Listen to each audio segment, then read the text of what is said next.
So let's start on January 3rd. U.S. military forces extracted Venezuelan President Nicolas Maduro from the country, flew him to jail in New York. He is awaiting trial on drug charges. When you heard that news, what was your reaction? Well, I was surprised like everyone else, but probably not as surprised as many people because there'd been this sort of drumbeat on narco terrorism, on the drug traffic from Latin America to the US. I knew the administration was focused on that, and I knew that they were looking for some kind of solutions and concessions. So the fact that no solution or concession was forthcoming, Mhm. I guess, kind of explained the sequence of events. The reasons the Trump administration gave for the involvement started with charges of drug trafficking, narco terrorism. For listeners, that is even though the vast majority of drugs that kill Americans do not come from Venezuela. But then, and I found this interesting, later on, President Trump himself began giving oil as the reason for the military action. And at a press conference on January 3rd, President Trump said, and this is a quote, "We're going to take back the oil that, frankly, we should have taken back a long time ago." So, Amy, the US is now, by far, to my understanding, the world's top oil producer. It's nearly 14 million barrels per day. Does our country really need more oil? No, in the sense that we have a lot of our own oil. We refine a lot of products, a lot of gasoline and diesel fuel and jet fuel that we actually export to other countries, including to Latin America. And, I'm sure there'd be some experts that would explain that on the US Gulf Coast, there are certain refineries that benefit and are much more economic if they can refine what's called very heavy oil, so oil that's more like tar and less like a liquid alcohol. And that's the Um, kind of oil that comes from Venezuela, right? Correct, Like, and we okay. get some of that oil from Canada, and there's a few fields in the United States and Texas and offshore in the Gulf of Mexico that produce that kind of oil, but it's not oil that we can fully meet our needs ourselves, so we bring it in from Mexico. We were importing it from Venezuela before the sanctions tightened.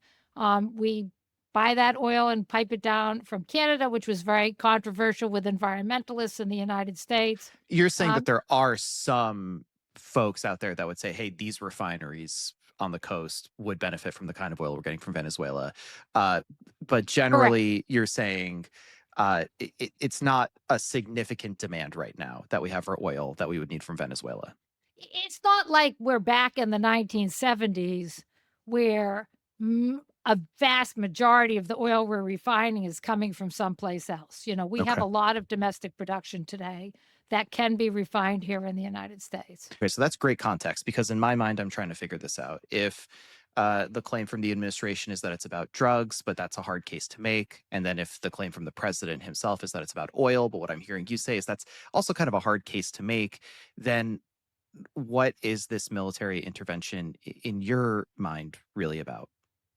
Well, it's complicated, but the United States is in a very delicate negotiation with Russia about a peace agreement in Europe. So the geopolitical context is not a small one because Russia had backed Maduro and had brought a warship into the hemisphere. I mean, literally a warship into the Mm, hemisphere. It's not even about Alaska. Like we had a warship off the coast of Miami. mhm. And so I myself figure you have to have a global overview about why any president would want to, at this juncture in time, ensure that Russia is not able to put missiles or military equipment right in the middle of our hemisphere nearest to the Gulf. And I mean, I'm not going to excuse all the Greenland talk, but just again to contextualize that, with Arctic melting, who's going to control the sea lanes past Greenland? Is that gonna be Norway and NATO and the United States protecting those sea lanes and that commerce from Russian nuclear submarines or whatever else the Russians intend to do with that territory? That was a contested space, and Mm. indeed, Norway stepped forward and, the United States is not spending the money to build ice-breaking ships. Norway is, as part of their commitment, and as the listeners know, Finland joined NATO. Um, Mhm. so so this conflict with the Russians is broad, and it involves many different locations, and if you consider the alliances that Russia has with North Korea, with Venezuela, and with Iran, um, the threat of Maduro goes beyond the drug trade. It's escalated by the fact that there's an ongoing war between Russia and the West. Mm. So what changes now? Economically, what changes now politically? It's very hard to kinda, like, think through the consequences. We're in just such early days. Yeah. Sure, yeah, You very know, unfair question, but take out your I mean, crystal ball, I guess. if you think about, what is the United States really saying? And, going back to the Biden administration that had also done these, Air Force flyovers of Guyana. I mean, are we really saying that, Monroe Doctrine, stay out of our backyard? Mhm. Um, and then also, like, I remember in the days of pre the invasion of Iraq, there was this, now we'd call it a meme. There was this narrative that people said if they just took out Saddam Hussein, then the more dangerous leaders in, places like North Korea and Iran would settle down because they could know that they could be next. And it, of course, had the opposite effect. Right. And so I'm not Yeah. sure that that works. Yeah. But it does raise this interesting question, which is that number one, if you are Cuba, you had this Cuban intelligence and paratroopers that protected Maduro, and they were ineffective. Does that inspire your population opposition or not? Mm. Because it certainly shows a little bit of a paper tigerness about the domination of Cuba in the region. And then secondarily, what message do the Russians and the Chinese take from this? I mean, do the Chinese take that everybody is allowed to dominate in their own region? That would be a bad message in Asia for the Chinese to take from this action. I do think the clear message to Russia is that you do not have the option to use Venezuela as a surrogate the way you might have under past administrations. Mm. I wanna put a point on that because there's a lot to unpack in that response. I mean, you started talking about the Monroe Doctrine. Listeners, I'm sure, are familiar, 1800s, President James Monroe declared the entire Western Hemisphere to be within the US sphere of influence, and what you're describing now, like, Dree always. Let me just say Yeah. that going back in time, that was a pro-democracy statement. Like, we were saying that colonial powers can't come in here and stifle local populations, so it's not quite the imperialist hue that people might give it in today's modern The world. context of it is quite important, right? Correct, And, correct. well, I'm happy you brought that up because in my mind, there's always that quote like, uh, "History always repeats itself." And I didn't think this up, but I'm sure somebody has said this, but the second half of that should be like, "But it's always kinda different." 100%. I think what's interesting here is what are the lessons from history, and then how do we apply them in today's geopolitics with today's technologies and warfare techniques in today's on the ground conflicts is different than it's been in the past. Right, because what you were just describing about Trump's intent, he himself has referred to this as the Donroe Doctrine, that American dominance in the Western Hemisphere will never be questioned again. What kind of context do we need to know about that kind of philosophy in today's complex geopolitical landscape? Well, I think you have to ask yourself what's open conflict and what's under the radar type of conflict. Like So, proxy conflict or cold correct. conflict, kind of? Okay. Correct. So if I'm saying, you know, we will take a military response to Russia bringing a warship to Latin America, it's probably a statement you want to make, right? In a credible way. If it's saying, hey, we're not going to let you destabilize any government in Latin America, I don't know. Can we back that up? Because I'm not even sure we can back that up in Venezuela. So because insurgencies are incredibly difficult. Um, Elective politics on the continent have been very difficult. Yes. Swings from right to left and left to right Yep. are been a hallmark of that region over the past decade or two.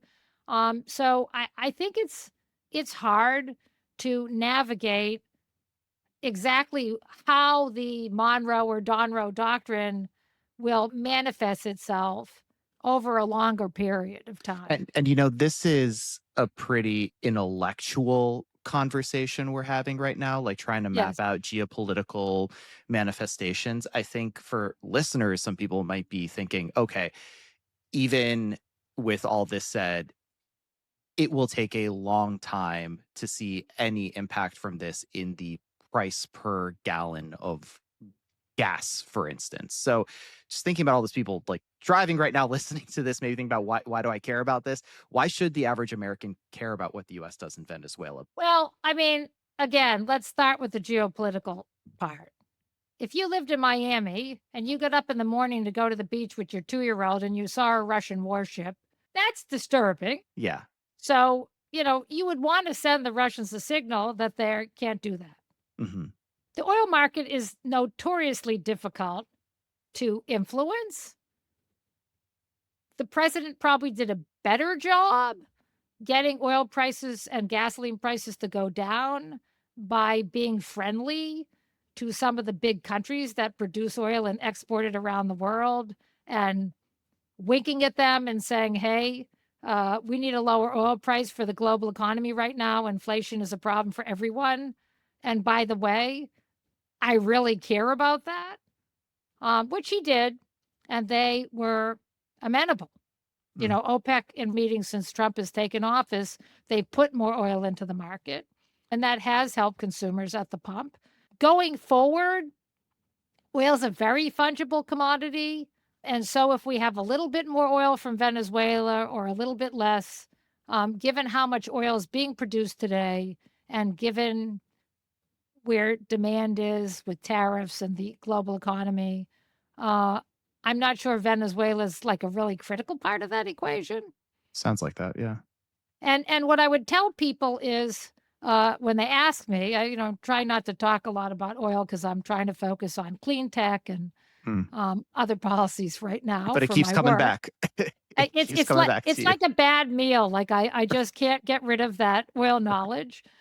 What I would say is that it's pretty hard to influence the oil market in a long term way, except by doing things that eliminate oil use forever, like getting people into electric cars Mm. or using AI for energy efficiency in buildings that might still be using oil for heating and cooling.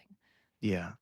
We've been talking a lot about oil markets and geopolitics, and it is a critical piece of the puzzle for all of the geopolitical things, and it's going to have huge impacts on climate. But I want to focus on climate for just a bit because beyond your Sure. expertise in these areas, you are director of the Energy, Climate, Justice, and Sustainability Lab at NYU. Despite how much people are asking you about oil, you have Hey, all listen, these I've other I've pieces been of I've been expertise. working on climate change, for 2 decades, like, solutions to climate change, so 100%. Which makes you Let's like talk the about perfect it. person to talk to Right, right now to bridge these two pieces right. together, these two spheres. So let's do that. I'm hoping you can connect the dots for me as we go from geopolitics to climate. So how do you see the reordering of global powers affecting climate going forward? I mean, actually, I know it looks bad because everybody's talking about how much methane is emitted in Venezuela and, we need to solve that. That is like a tiny piece of the puzzle. Mm, The great thing that's happened, which didn't feel great to those countries where it happened, but from a climate perspective, the fact that Russia did invade Ukraine and we had to reevaluate what it means to the world to be dependent on Russian natural gas supply, I see. that hastened the decarbonization of the economies of Europe. It ironically, uh, the Biden administration worked very hard diplomatically to get extra liquefied natural gas to reach Europe. And of course, a lot of that came from the United States. but that deprived other countries, India, Pakistan, Sri Lanka, and others, of natural gas in Asia. And as a result, those countries have gone hard for solar energy, just in scale that no one thought possible. And you're saying that invasion was a catalyst for the increase in work towards losing reliance on natural gas from dangerous players, you're saying? Correct. And it showed you how volatile that commodity was. We already knew that oil was a volatile commodity. China had already made the decision that they didn't want to be dependent on US controlled sea lanes for the oil for their economy. And so they had already switched hard, very hard to clean tech and in a Mm. smart and incredible way where now we, in the West have to think about, well, can we 100% pivot to clean tech because we also have to worry about the supply chains being too dependent on China. But but that pivot made by the Chinese to favor clean tech as a national security imperative, that decision by India that they could rely on domestic solar and maybe pair it someday, which they're investing in on green hydrogen. Countries like Chile, same thing. It forced the energy security equation away from natural gas and to renewable energy. But do you see that happening in the US? Because my impression is that development is going the opposite direction right now in the US. Well, listen, the policy is going in the opposite direction in the US. Uh-huh. But if you are a jurisdiction that needs capacity right away, and I always use Texas as my example because, that is the place you think that they're deploying so much natural gas because it's Texas. Guess what?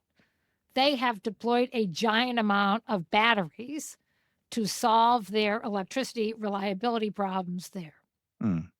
And hopefully, we're going to see more of that in places like the Mid Atlantic that, in the past has embraced natural gas because the batteries are helping. We're having less flex alerts in California. We're having less outages in Texas because of these batteries.